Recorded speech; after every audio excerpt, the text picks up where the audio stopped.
I would like now to call Claudia Henschke and give us her talk about the updates and goals of this meeting in detail. Thank you.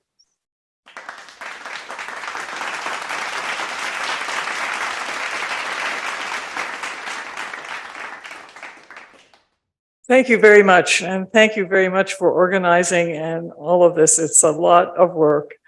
I have to thank Maurizio and David. They really, and our whole team. So you're seeing our whole team in the outside and in the audience. That makes all this possible. Okay, so let's see. Welcome to the 44th International Conference on Screening for Lung Cancer and the 12th Conference on the Initiative for Early Lung Cancer Research on Treatment. After all, unless you treat that lung cancer you find, we won't have any cures. So the treatment is key. And we want to thank Maurizio Infante and the University of Verona Academic Center, Borgo Romano Hospital for hosting this. Thank you very much to let us come to your beautiful city. And I want to thank all the I-ELCAP investigators throughout the world who have believed with us and worked with us. Thank you.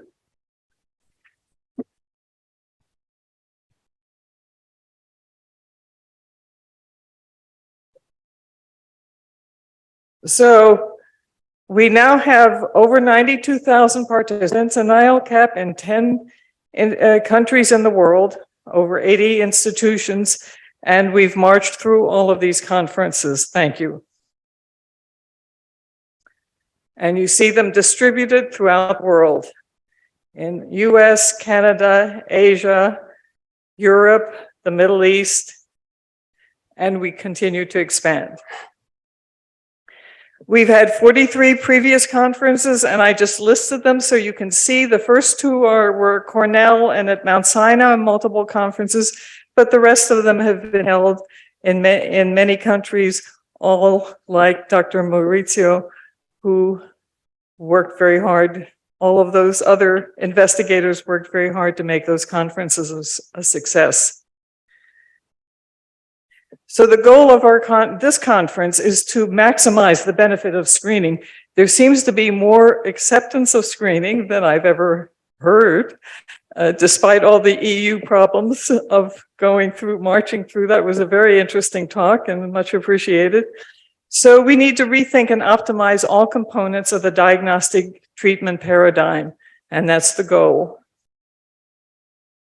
So on Wednesday, today, we're having our welcome. Then we're going to have, and I'll give you an update, and then we have screening with chest radiography, because in some parts of the world, there's a lot of chest x-rays, and we should take advantage of that as well. And then computer lung cancer screening implementation updates, followed by a coffee break, and then diagnostics of suspicious findings and interesting cases, which is always a highlight of the event. So tomorrow, we start early, 8:55. We have expanding the role of nodule volume metrics. It's a panel. We have various panel discussions, so hopefully there'll be a lot of interaction. We'll have technology updates, followed by a coffee break, then prime time bonus findings, and then I will give the Marilyn and Jim Simon's keynote lecture and talk about an exciting opportunity that we have together. We'll have lunch. There'll be symposia during the lunch. Then there'll be an updates on biomarkers. A lot of those will be virtual participations. Then monitoring of screening quality, moderated by Bruce Hyanson. And then improving screening uptake. And can we cure lung cancer? Always an important topic. The evening is free on Thursday because that's the first day of the opera, so we left it free. We had this faculty dinner tonight. And then Friday goes from 12 to, from 9 to 12. So you're out of here by noon. It's going to be focusing on I-ELCAP with an update and welcome from Dr. Flores, from the thoracic surgeon at Mount Sinai. Then updates of I-ELCAP, some of the latest publications that we're working on, new clinical considerations, new standard of surgical treatment, neoadjuvant and adjuvant treatment, and then case presentation and closing comments. So I wanted to talk about I-ELCAP. Our goal from the beginning, as you heard from Jim Smith, who really worked with us and made screening possible because it was a hard slog from the very first day of even getting the IRB at Cornell. So I wanted to give you kind of a little bit of the history. In 1990, we wanted to learn about low-dose CT screening, but we knew that we had to be very efficient and have a small budget because we could never aspire to getting any kind of national program going.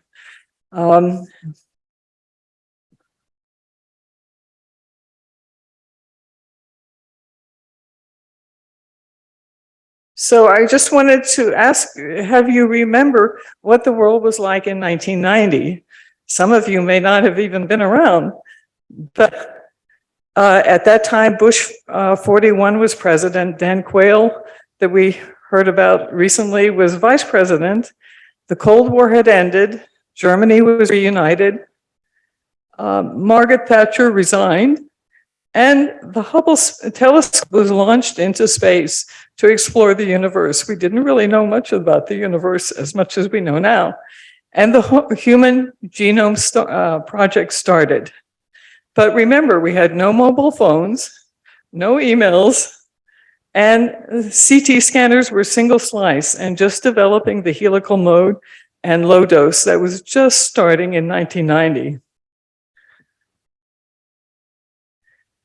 So, and what was the atmosphere about screening at that time? Well, in the 70s, Nixon declared the war on cancer. And then they looked at screening programs, Pap smears and breast cancer and so on. But they also wanted to understand more about screening for lung cancer. And they used sputum cytology and chest x-ray, which was available at that time. And Nat Berlin, who was the associate director of the NCI, started 3 studies: Memorial Sloan Kettering, Johns Hopkins, and the Mayo Clinic. And that was supposed to be one study combined, but the Mayo Clinic wanted to look at more on about the chest x-ray. So it ended up being 3 different studies and 3 different publications, all of which showed no mortality benefit. And that was a new introduction of the randomized trials. They were all randomized trials, and they showed no mortality reduction. So David Eddy, who was the advisor to Blue Cross Blue Shield, the biggest insurer of the people in the US, said that, and I read it, he's quoted, or he wrote, "Screening with chest x-ray leads to overdiagnosis and other harms, so that screening should not be recommended in general, nor by physicians for their high-risk patients."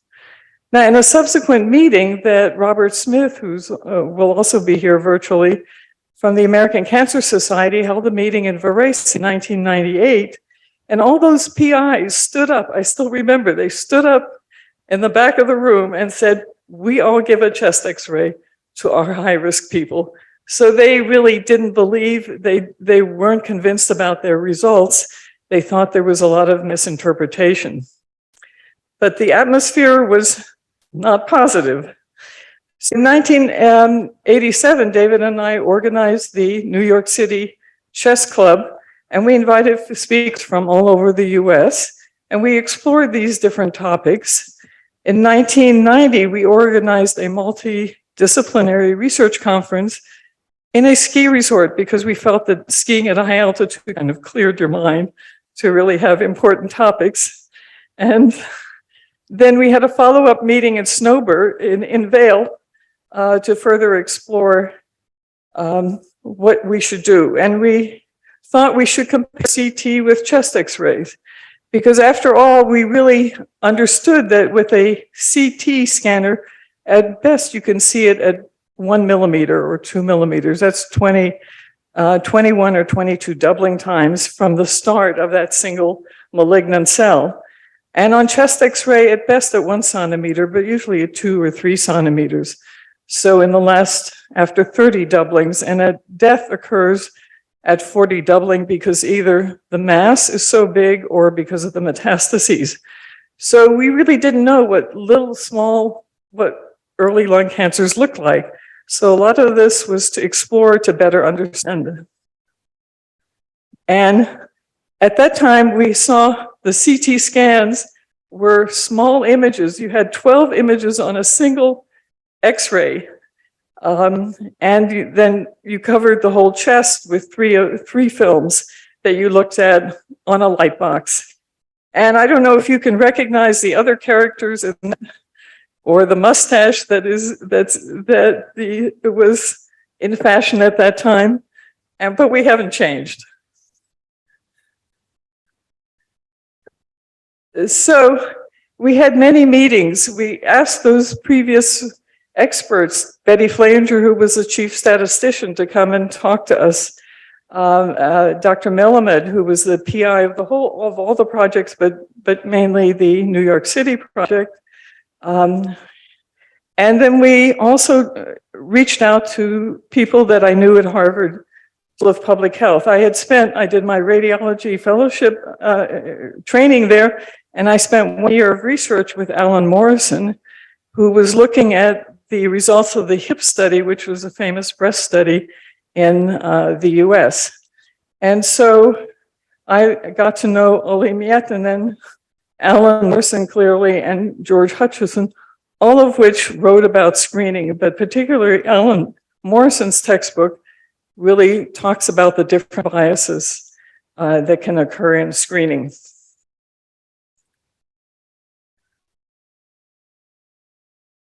Once we started the actual screening, we realized what kind of recommendations do we make, and how do we address what to do next when we saw something.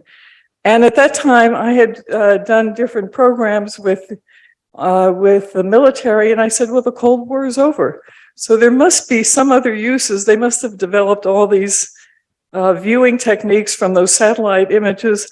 And I reached out to the Rome labs, and then also Booz Allen, who does a lot of military consulting. And we said, let's look at neural nets, they were called at that time, now artificial intelligence, but let's look at neural networks for finding and characterizing nodules. And that resulted in several publications and a Business Week article that said, searching for lung cancers instead of tanks. So that was one effort. And the other effort was volumetric, which was started by David Yankelevitz with his grant. So these were all ways that we were exploring. Now, neural nets required further development of computer technology and statistical technology. So it was paused kind of for a long time, and now it's really taken off. And we show the volumetrics that we did early with Tony Reeves, and we looked at the shape and the attachments. I guess I can't, oh, they stopped them from spinning. So then we came up with the Lancet report in 1999. We said we found 27 cancers on the baseline CT, 23 of which were in stage 1. And the chest X-ray found 7 cancers, of which 4 of them were in stage 1. So that really tells you how much better CT does with chest X-ray, but as you'll hear in a subsequent panel, we shouldn't dismiss chest X-ray because it's better to find them even if it's a smaller number. That led to the Lancet article. to the front page of the New York Times. I realized all those editors, as they were calling me for getting more and more information, they must have all been smokers. They were all concerned, but they really wanted to know what they should do. So that's why it ended up on the front page of the New York Times rather than in the, in many pages beyond, further in. That led to the conference that we had already planned in October in '99. The first 4 conferences, I highlight the main thing was to call for the development of an international consortium, to create working groups, to develop an international protocol, and to develop strong ties to all interested organizations. That was the mandate, and that's what we followed. We integrated smoking cessation. One of the people, David Burns, helped write the Surgeon General's report on smoking. He helped us and said, you need to address the question of, well, the former smokers will just start smoking and current smokers will never stop. So we showed that they're really motivated. Most people, even in New York City, are motivated to stop smoking, and they don't start smoking again after once they've. So those were 2 key papers. We had multiple pathology panels. We invited Bill Travis, Elizabeth Brambilla from France, Daryl Carter, one of the key lung cancer pathologists, Adi Gazdar, a well-known researcher, and Masayuki Noguchi, who had published in 1999 about these early lung cancers, these early adenocarcinomas. And I remember sitting on that multi-headed viewing panel microscope, and they said, well, these are cancer cells of the specimens we showed them, but I've never seen anything this small or this early, where the entire tumor was on one slide. So they were just amazed, and they learned a lot from Masayuki, who had written about these non-solid or these adenocarcinomas. We published multiple papers and looked at these non-solid, part solid, and solid nodules seen here. And that led to the revisions in pathology, because it's certainly true that if you have an effective screening technology, you find it earlier, it's going to affect all of the downstream, the pathology, the treatment, et cetera. And it certainly led to new classification, new descriptors of adenocarcinoma, which also impact the workup algorithm and how you treat these cancers. The dean at Cornell at that time, Dean Gatto, suggested that we need to expand in New York City, and so we launched a study of 12 institutions in New York City. All the deans agreed on that. Even the governor of New York, George Pataki, and the mayor at that time, Rudy Giuliani, used state and city funds from tobacco settlement lawsuits to start the screening. And that 2007 report that we issued really validated our initial results. So we continue to expand, and so by 2006,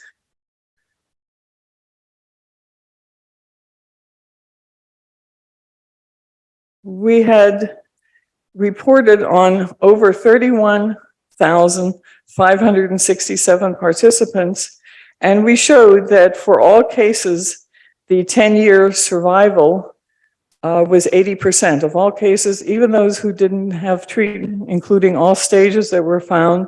And if you were resected and treated, you had an even better chance.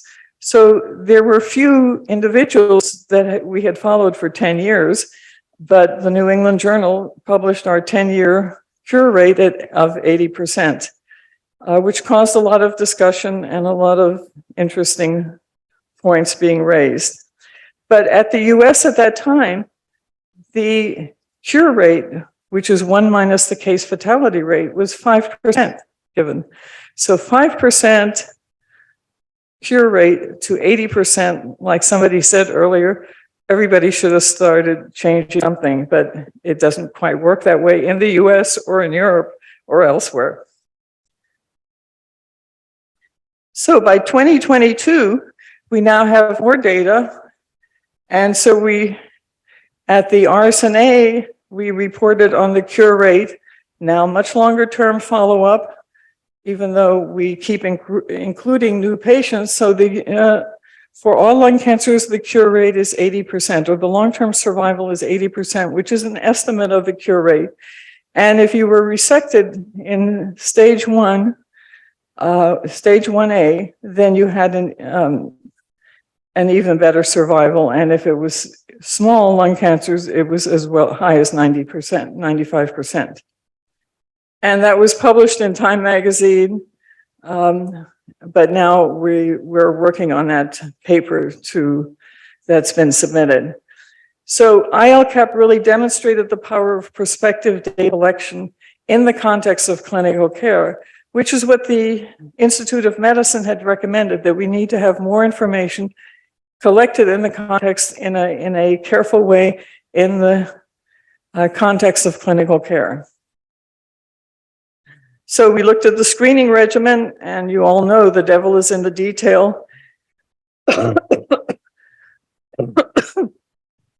There are lots of components of the screening regimen. We looked at all of them, the screening intervals, separating the baseline from repeat screening, nodule definitions, measurements of nodules, nodule growth assessment, thresholds for a non-invasive and invasive workup, and the management system for the entire screening process. So those are all key components. And we updated them regularly because CT scanners went from single slice scanners to 4 slice scanners, then to who knows how many more, let's say, scanners that we have. And we're able to change the slice thickness of the techniques. And that precise, that small, looking at them in the most detail possible is what's going to move artificial intelligence forward.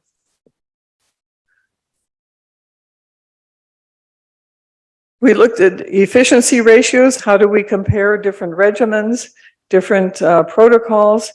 That was published.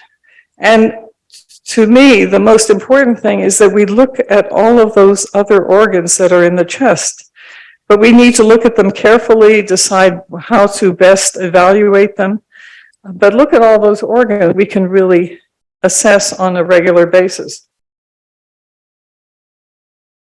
The key thing is not to do harm, so not to treat all of these abnormalities that you see in the ordinary way. You have to think of them, those are findings that you find in the context of screening.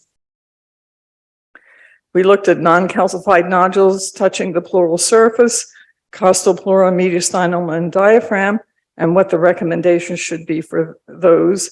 We looked at AI for nodules, for coronary artery calcifications, and emphysema.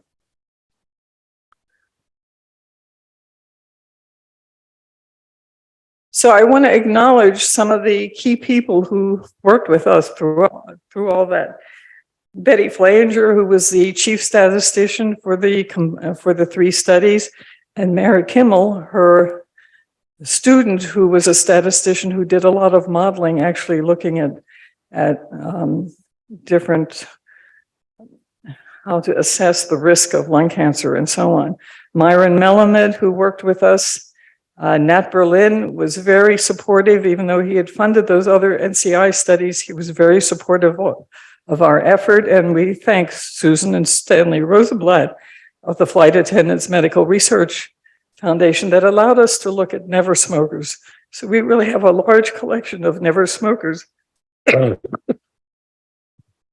we study. So those prediction models that Rowena talked about will include never smokers, exposed to secondhand smoke, and so on.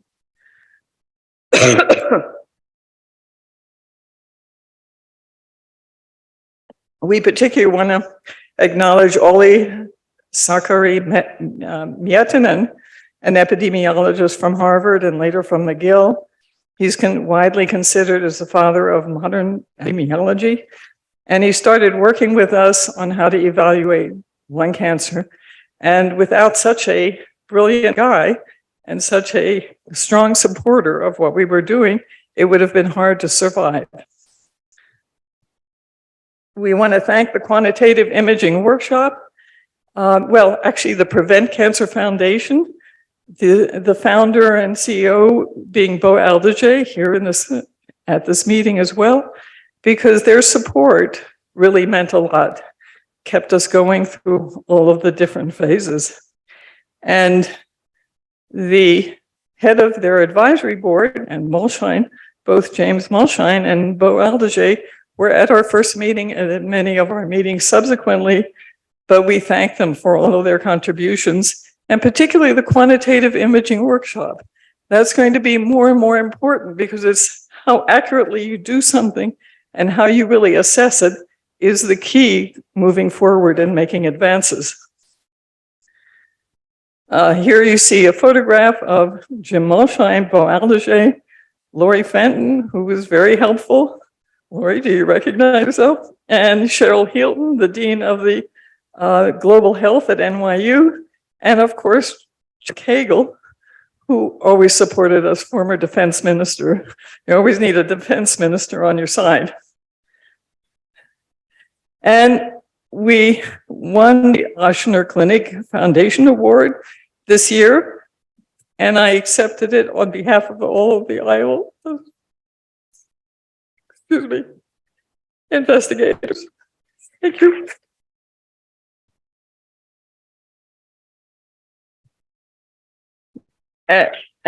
And so I just want to say that persistence, resilience, tenacity is resulting in global lung cancer screening, and we all have to work together. We all have to work toward that goal together. And this is a quote by Margaret Mead, and Lori's foundation took that over, but I think it could be the I-ELCAP story. Thank you.